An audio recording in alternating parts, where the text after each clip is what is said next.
Bonjour et bienvenue pour cette toute première vidéo d'une série que j'ai appelée des bourdes et des huiles essentielles. Je suis Cécile Mahé du blog planteessentielle.com qui a pour but de donner des infos, des conseils pour permettre à chacun d'utiliser les huiles essentielles sans danger au quotidien. Alors aujourd'hui je vais vous parler du 1,8 cinéole. Vous allez me dire qu'est-ce que c'est que ce truc-là?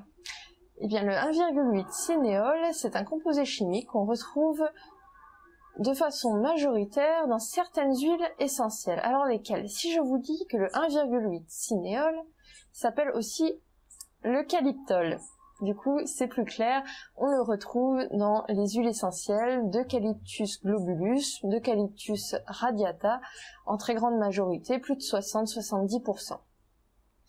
Alors, ce qui m'a interpellée, c'est que j'ai trouvé sur certains sites institutionnels très sérieux mentionné que le 1,8 cinéole était ce qui rendait l'huile essentielle d'Eucalyptus globulus totalement contre-indiquée pour les jeunes enfants, les bébés, les femmes enceintes.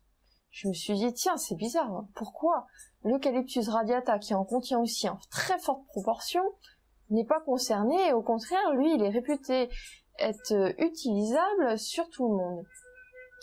Alors finalement, en creusant un petit peu, je me suis rendu compte que comme d'habitude, c'est Internet qui disait n'importe quoi. En fait, ce qui rend Eucalyptus globulus dangereux, ce n'est pas le 1,8 cinéole, mais les cétones qu'il contient. Car en fait, le 1,8 cinéole ou eucalyptol, lui, est très bien toléré par la peau, c'est un oxyde terpénique, et donc il ne pose aucun problème.